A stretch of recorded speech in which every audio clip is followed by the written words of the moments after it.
Está no ar o último Agroband de 2018. Um ano marcante e histórico. Mais de 100 encontros com você em todo o país através da TV Bandeirantes e do canal Terra Viva. Hoje é dia de se despedir do ano velho e contar as boas novas do ano que chega. Grande expectativa. 2019 deve ter clima favorável à produção agrícola e grandes safras. Veja quais são as previsões meteorológicas e econômicas. E ainda, da querência ao céu azul, uma homenagem a um dos grandes nomes da cultura gaúcha. Não saia daí que o Agroband, o último do ano, está no ar.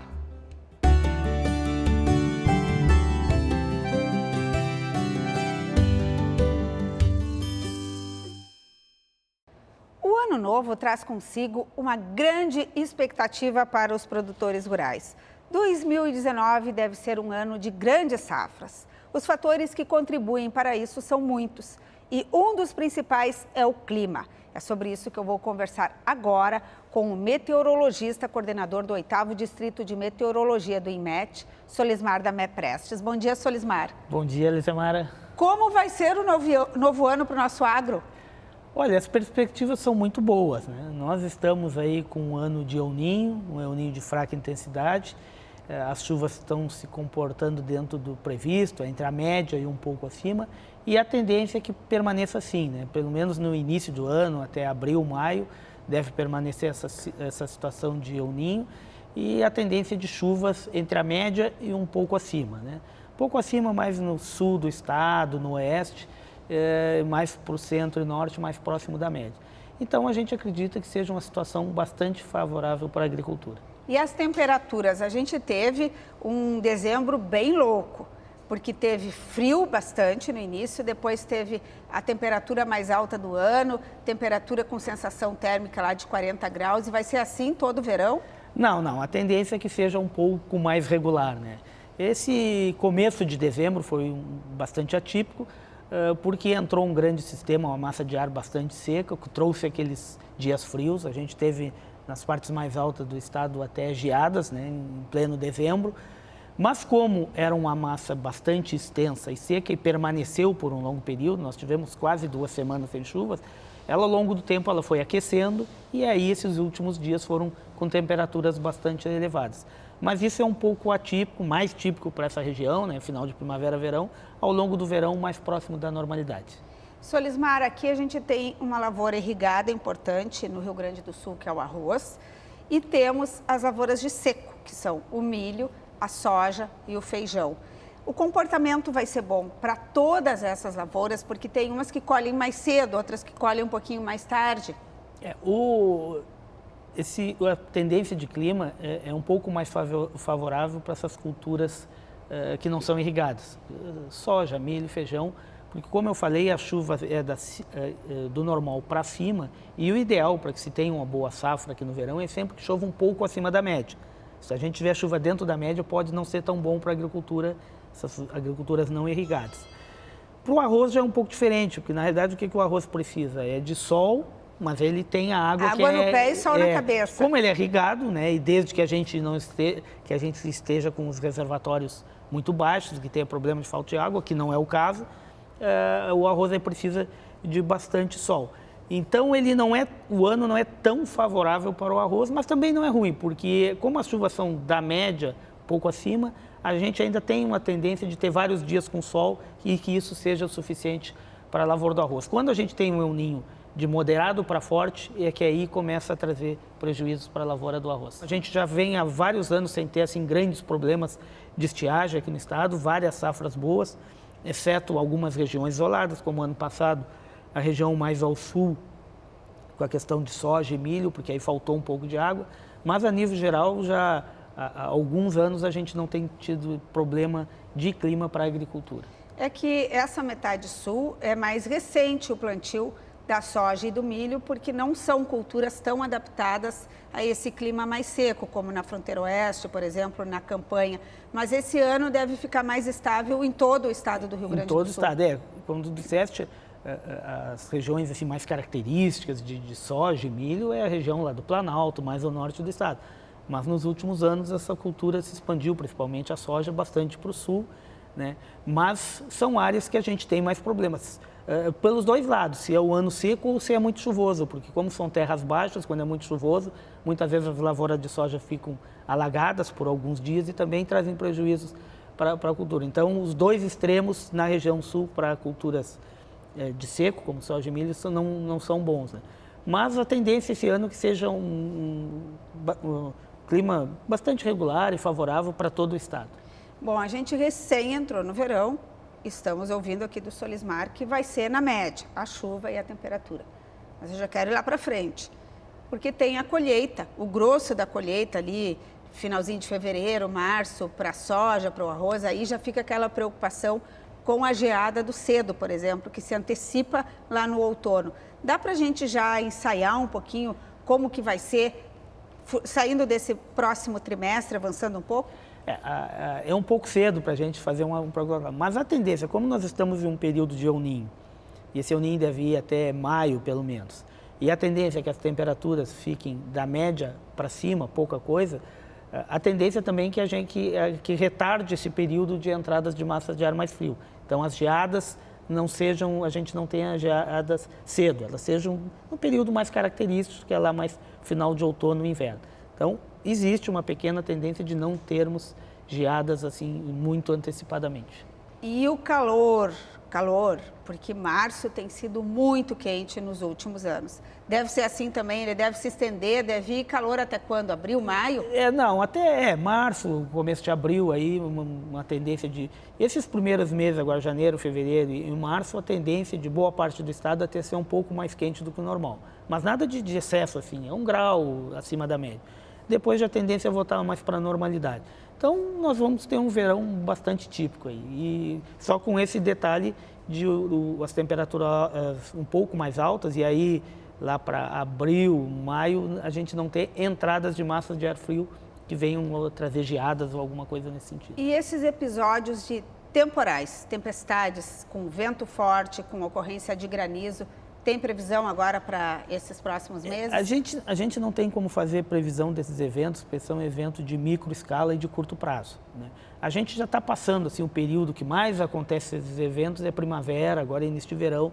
Depois a tendência deve ter, a gente nunca pode afastar essa possibilidade aqui no sul do Brasil, a gente tem durante todo o ano, alguns períodos com maior frequência, outros menos. Então no verão vai ter, mas não com essa intensidade que a gente teve agora nos últimos tempos, que tem sido mais frequente esses eventos de chuvas intensas e granizo. Mas certamente teremos ainda durante o verão. Bom, o que eu estou depreendendo dessa conversa aqui com o Solismar é que a gente está fazendo um bom acordo com São Pedro, aqui o sul, o Rio Grande do Sul. Nos últimos anos as safras têm sido regulares, claro que tem um episódio pontual, perdas em algumas regiões, tem alguns municípios que registram efeitos de seca ou de excesso de chuva, enfim, mas na média, vamos repetir.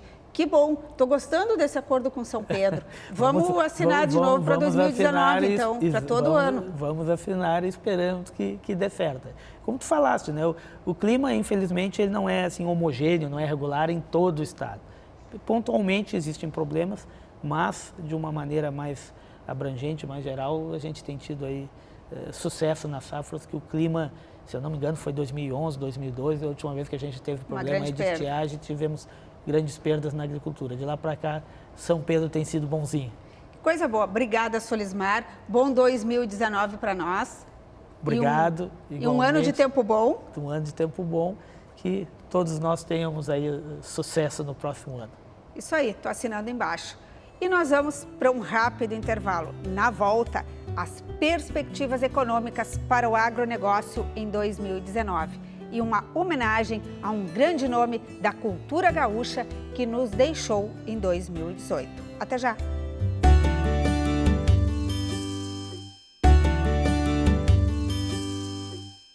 Estamos de volta com o AgroBand para falar sobre as perspectivas econômicas do agronegócio para o ano novo que está chegando.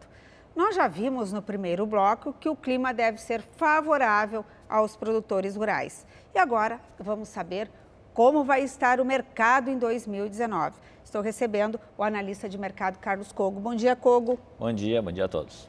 Kogo, como vai ser então 2019? Esse 2018 teve vários episódios que impactaram na comercialização da nossa produção. Sim, 2019 realmente será um ano desafiador para o agronegócio gaúcho e brasileiro, em função de vários problemas que nós tivemos ao longo do ano de 2018, né? Os problemas com as nossas exportações de carnes, a greve dos caminhoneiros, que interrompeu um fluxo de exportação de frangos e suínos. Depois, antes disso, a Operação Carne Fraca, a Operação Trapaça, onde a gente perdeu, foi embargado pelo mercado europeu para a exportação de frangos. Os preços dos grãos devem ser, em média, menores em 2019 e, em contrapartida, os agricultores terão custos maiores nessa safra que estará chegando em decorrência da alta do dólar, que ocorreu durante o ano de 2018 e que impactou no preço dos insumos. Os insumos que o Brasil utiliza basicamente são importados, fertilizantes e agroquímicos. E isso elevou o custo de produção e vai encontrar os preços agrícolas em patamares um pouco mais baixos no próximo ano. Esse cenário internacional tem um momento de trégua entre China e Estados Unidos que mexe muito no mercado da soja. Como que fica isso assim nessa projeção para o novo ano? A soja é o principal grão, a principal commodity do Brasil hoje, do Rio Grande do Sul.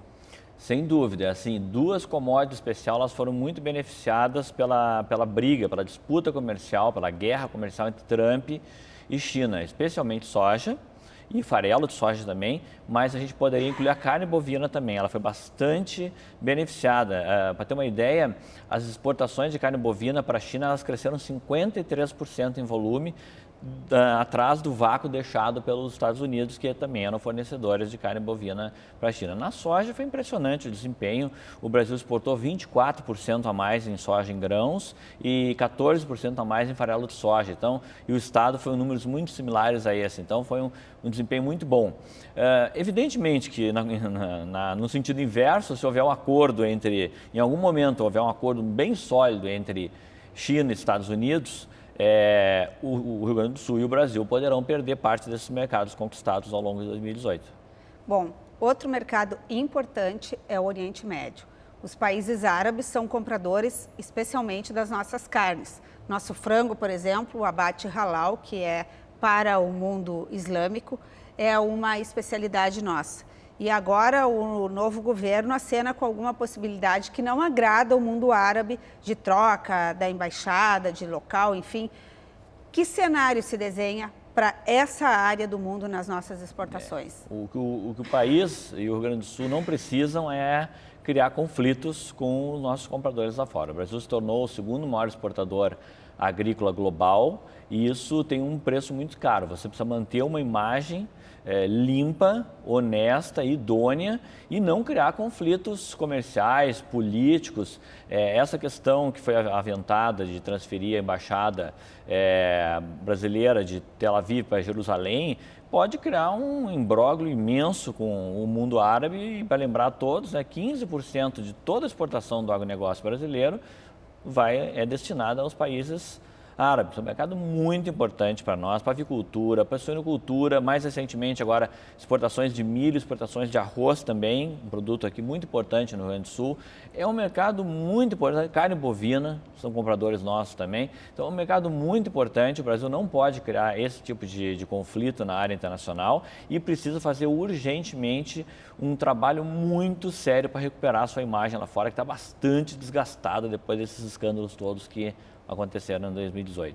Kogo, quando a gente fala de imagem, a gente tem que lembrar também que esse posto de segundo maior do agro no mundo incomoda muita gente. E por isso nós somos muito cobrados. E tem muitas barreiras surgindo na área de meio ambiente, de bem-estar animal, que são, às vezes, alguns artifícios usados por outros países. Perfeitamente. tem duas vertentes disso. O protecionismo global está crescendo, o mundo está saindo do multilateralismo, está saindo e caminhando muito mais para acordos bilaterais entre países, que foi o que o Trump acabou fazendo na questão do México e do Canadá. E o Brasil vai ter que buscar um caminho parecido. Então, existem duas coisas acontecendo simultaneamente, um protecionismo e um fechamento mais dos mercados, né? As economias globais elas estão sentindo isso, estão crescendo menos já. E também existem questões políticas. Foi um caso bem clássico, todo mundo teve conhecimento esse ano, foi o embargo russo sobre a carne suína, que afetou muito o Rio Grande do Sul, alegando resíduos de ractopamina na carne suína. Produto esse que é utilizado, permitido em alguns países e não é em outros. De fato, não era nada disso. A Rússia estava barganhando a troca de venda de trigo russo para o mercado brasileiro para reabrir as nossas vendas de carne suína, e foi o que aconteceu de fato. Então, esse é um embargo tipicamente político, ele não tem cunho técnico. O que o Kogo está dizendo é que a gente, às vezes, sofre uma pressão que a opinião pública distorce um pouquinho porque é o interesse de quem está concorrendo conosco. Mas o importante é a gente ficar firme lá, nessa posição. Com isso, os novos governos têm que contribuir, tanto em nível de Estado como em nível federal, para melhorar essa nossa imagem, Kogo. Fazer agora uma ofensiva forte. Muito forte. Assim, a equipe da agricultura ela tem que ter como primeiríssimo objetivo recuperar a imagem brasileira no exterior, porque todos os estados que são exportadores agrícolas, e o nosso é um grande exportador agrícola, são afetados com uma imagem abalada, né? Então, nós já temos que enfrentar um protecionismo comercial que está crescendo no mundo com o Brexit, né, com a questão da guerra comercial China e Estados Unidos, a Europa está em conflito com a questão da saída do Reino Unido. Tudo isso complica bastante para o lado brasileiro. Recuperar a imagem é importante. E o que você falou agora há pouco também é importante, né? O mundo está pressionando cada vez mais por práticas corretas. Manejo correto, redução do uso de antibióticos nas carnes. Essa pressão está vindo e ela não vai parar, ela não vai ceder. O Brasil vai ter que se adequar. As empresas brasileiras que desenvolvem esses produtos estão bastante preocupadas com isso, estão criando departamentos específicos para se adequar às exigências globais. Quando você se torna um líder e no momento segundo e em direção provavelmente ao seu maior exportador agrícola global, você vai ter que pagar um preço caro de ter que manter essa imagem de maneira muito correta, passar uma imagem muito idônea para o consumidor lá fora. Para terminar esse nosso bate-papo, além dos grãos e das carnes, quais outros produtos têm potencial agora em 2019? O Brasil já vê um potencial muito grande no setor de frutas. O setor está crescendo muito, né? O Brasil exportou em 2018 próximo de 900 milhões de dólares em frutas, mas ainda se a gente comparar com nossos vizinhos aqui, ainda é um valor muito pequeno, né? Irrisório. O caso do Chile exporta 2 bilhões e meio de dólares, muito menor que o Brasil. O caso do Equador exporta 4 bilhões de dólares, o Brasil planta 2 milhões e meio de hectares de frutas. E o estado aqui, por exemplo, se destaca bastante em duas, né? Principalmente a maçã, a qual o Brasil é exportador, e praticamente todas as exportações saem do Rio Grande do Sul e Santa Catarina. A uva de mesa não, porque a uva de mesa gaúcha, basicamente, ela está sendo destinada ao mercado interno, que tem crescido bastante de suco de uva. Mas as uvas brasileiras também são muito exportadas, melão, mamão e manga. Esses são 5 destaques na exportação de frutas. Há um grande espaço disso na Europa, na Ásia. O Brasil está explorando um potencial muito pequeno. É o terceiro maior produtor do mundo de frutas. Atrás da Índia e da China. Atrás da Índia e da China, e tem apenas 2% do comércio global de frutas. E embora vender nossa fruta, então. Obrigada, Carlos Kogo. Agradeço. Um bom 2019 para nós. Da mesma forma, para você e para todos os nossos ouvintes. Muito obrigada, então. Um fator determinante para todo este cenário que nós falamos agora serão os novos governos. E há uma grande expectativa em relação às novas administrações, tanto no âmbito federal quanto estadual. Nós recebemos uma mensagem do governador eleito aqui do Rio Grande do Sul, Eduardo Leite, falando um pouco sobre os planos para o agronegócio aqui no estado. Veja só. Meus amigos do Agroband, eu quero me dirigir a vocês aqui que ousam trabalhar no campo, né, se submetendo às intempéries climáticas, às condições do tempo, secas, estiagens, granizo, tudo isso quem trabalha no campo se submete ao imponderável do clima. E mesmo assim, investe, empreende, trabalha muito. Eu quero que 2019 seja um grande ano para vocês, Então, no que depender do governo do estado, vão poder contar conosco para trabalhar para que o agronegócio continue sendo um grande impulsionador da nossa economia, gerando emprego, renda, que seja, mais uma vez, motivo de orgulho para o nosso estado. Vamos juntos, trabalhando, que seja um grande ano para todos nós. Um grande abraço. As pesquisas, como sempre, tiveram grande destaque para o agronegócio no ano de 2018. Descobertas, avanços, censos que nós mostramos aqui no AgroBand. Um dos estudos mais marcantes mostrou que os brasileiros desperdiçam muito.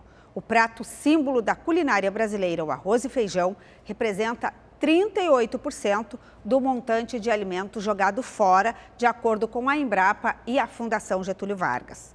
Pensando nisso, nós resolvemos mostrar uma dica de ceia sustentável. A repórter Karine Flores conversou com uma chefe de cozinha que mostrou opções de pratos que utilizam alimentos inteiros, sem colocar nada fora.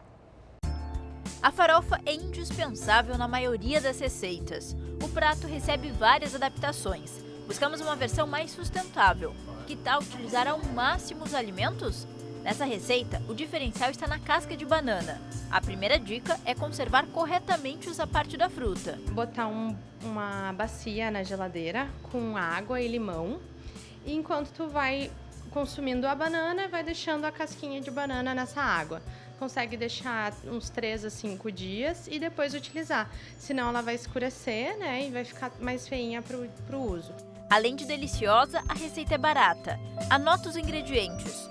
Casca de 3 bananas picadas, 150 gramas de farinha de mandioca, 50 gramas de farinha de milho, meia cebola picada, 2 dentes de alho picados, meia cenoura ralada, 2 colheres de azeite e sal a gosto. Em uma frigideira, coloque o azeite, o alho, a cebola e a cenoura para refogar. Depois acrescente a casca de banana. É importante misturar bem. Deixe refogar, depois coloque uma pitada de sal. Adicione a farinha de mandioca e de milho. Mexa todos os ingredientes e está pronto.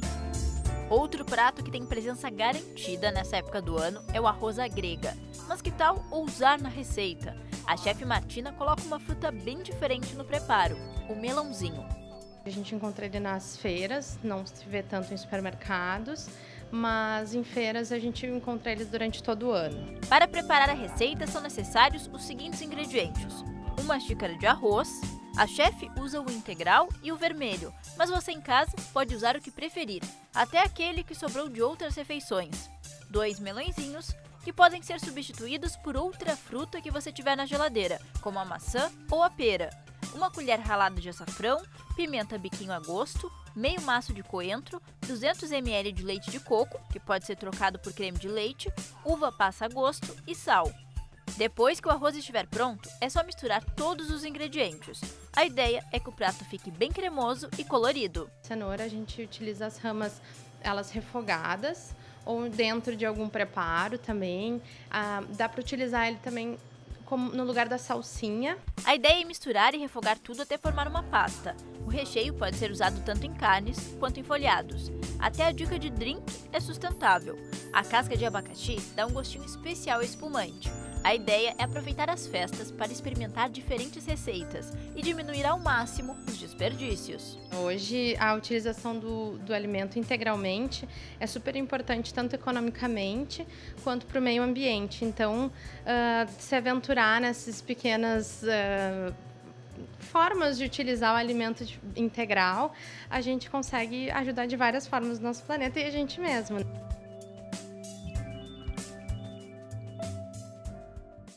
Deve ter ficado uma delícia esta ceia, eu fiquei cheia de vontade de provar. Bem, o último AgroBand do ano está acabando.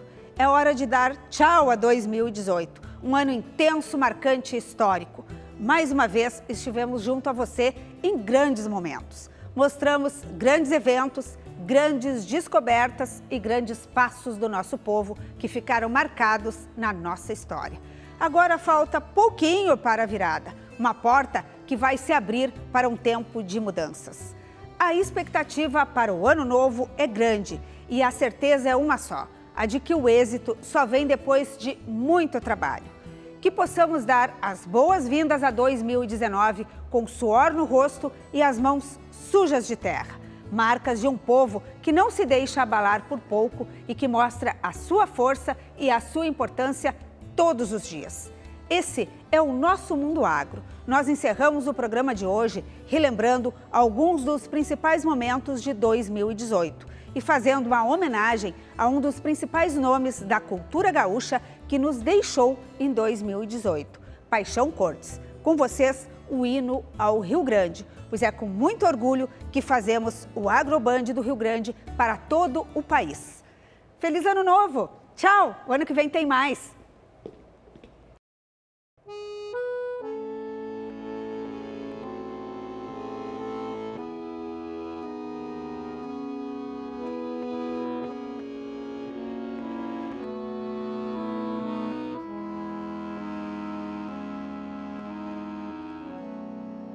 Rio Grande do Sul, o gaúcho quer cantar